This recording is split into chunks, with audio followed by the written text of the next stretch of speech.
अस्सलाम वालेकुम viewers, my name is Nabila Hamza, a mother of a speech delay child. आज हम बात करेंगे ऑक्यूपेशनल थेरेपी पे कि ऑक्यूपेशनल थेरेपी स्पीच डेवलपमेंट से किस तरह इंटर रिलेटेड है। ऑक्यूपेशनल थेरेपी करके ही हम बच्चे को बोलना सिखा सकते हैं। ऑक्यूपेशनल थेरेपी में बेसिकली होता क्या है कि बच्चे की जो डेली रूटीन की एक्टिविटीज़ होती हैं, खेलना, सीखना, खाना पीना, सोना, जागना, नहाना, कपड़े चेंज करना, ये सब कुछ ऑक्यूपेशनल थेरेपी में आ जाता है। और इसी के ज़रिए ही हम बच्चे को बोलना भी सिखा देते हैं। यानी ऑक्यूपेशनल थेरेपी में अपर बॉडी की इन्वॉल्वमेंट होती है और स्पीच में उसकी टंग, लिप्स, थ्रोट और जॉ की इन्वॉल्वमेंट होती है। तो इसके ऑक्यूपेशनल थेरेपी के बहुत सारे स्टेप्स हैं जिसमें डिफरेंट एक्टिविटीज़ होती हैं, जिससे हम बच्चा लर्न भी कर लेता है, सीख भी लेता है और बोलना भी सीख जाता है। यानी कि उसकी हर एक्टिविटी के ज़रिए हमने उसको बोलना सिखाना है। Basically it's a fun time जिसको हमने लर्न टाइम में कन्वर्ट कर देना है। फ़न में ही हमने उसको सिखाते जाना है साथ साथ। ऑक्यूपेशनल थेरेपी में सबसे पहले मोटर स्किल्स आ जाती हैं, जिसमें बच्चे को देखा जाता है चलना, चल रहा है, सही से दौड़ रहा है, सीढ़ियाँ चढ़ रहा है, बॉल को किक कर रहा है, कैच वगैरह कर रहा है बॉल को।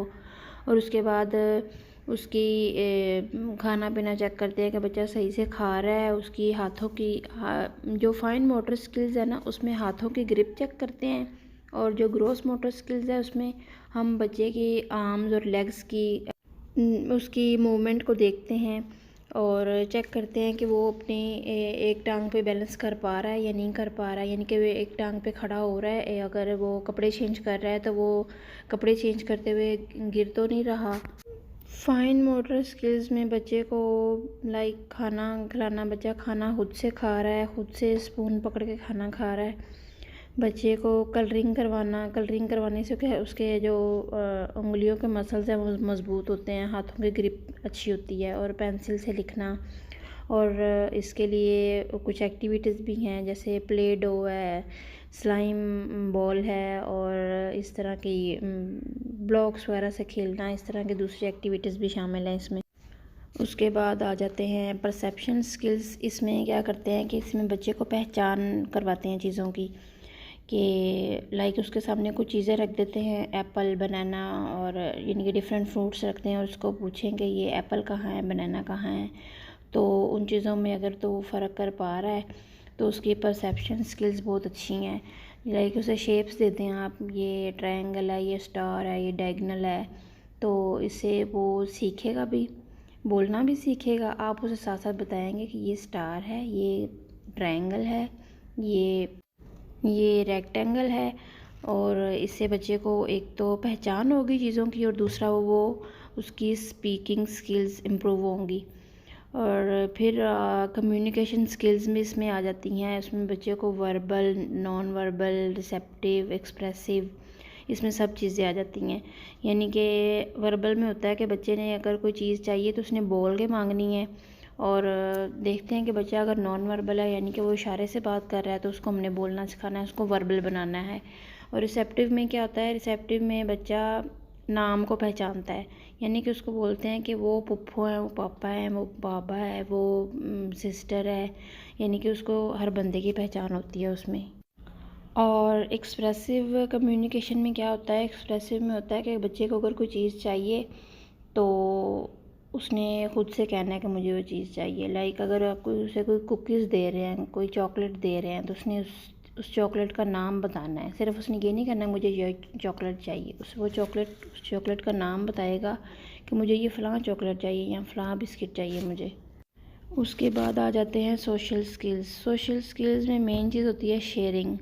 आप बच्चे के साथ कैच खेल रहे हो, उसको बोलते हो कि आप बॉल मुझे दो फिर मैं आपको देता हूँ, आप बॉल मुझे दो फिर मैं आपको आपकी तरफ फेंकता हूँ। इससे क्या होगा, उससे शेयरिंग डेवलप होगी। और दूसरा, अगर आप बच्चे को ब्लॉक्स दे रहे हो तो 1 बाय 1 ब्लॉक उसे दो, ताकि उसे पता चले कि ये मैंने किसी और को भी चीज़ देनी है और मैंने उससे लेनी भी है फिर। यानी कि टर्न टर्न लेना वो सीखता है इससे। डेली एक्टिविटीज़, उसकी डेली एक्टिविटीज़ की रूटीन बनाएं, यानी कि वो सो के उठ रहा है, उसे ब्रश करवाना है, फेस वॉश करवाना है, नाश्ता करना है, उसने ड्रेस चेंज करना है। ये सारी एक्टिविटीज़ के थ्रू ही वो बोलना सीख जाएगा। ऑक्यूपेशनल थेरेपी में कौन कौन सी एक्टिविटीज़ इन्वॉल्व हैं वो हम नेक्स्ट वीडियोस में करते जाएंगे। उसमें कलरिंग है, उसमें हैंड पेंटिंग है, उसमें खाना खिलाना बच्चे को, उसमें ब्लॉक्स के साथ खेलना, उसमें प्ले डो आ जाएगा, उसमें फिर खाना खाना, उसमें फिर बीड्स के साथ उसने कैसे करना है, बीड्स को स्ट्रिंग में डालना। उससे क्या होगा, उसके हैंड और आई का फोकस आपस में उसका कोऑर्डिनेट बनेगा, हैंड और आई का कोऑर्डिनेट बनेगा, फोकस करना वो सीखेगा। जब वो किसी चीज़ पे फोकस करना सीख जाएगा ना, तो फिर उसके बिहेवियर में बहुत ज़्यादा चेंजेस आएंगी। ऑक्यूपेशनल थेरेपी का मकसद ही यही है कि एक तो बोलना सिखाना और दूसरा बच्चे के बिहेवियर को चेंज करना, उसके बिहेवियर में काम लाना। नेक्स्ट वीडियोस में मैं आपके साथ ये सारी एक्टिविटीज़ शेयर करूँगी कि आपने ये कैसे करवानी है और ये किस तरह फ़ायदेमंद हैं। तो तब तक के लिए अल्लाह हाफिज़। Thanks for watching.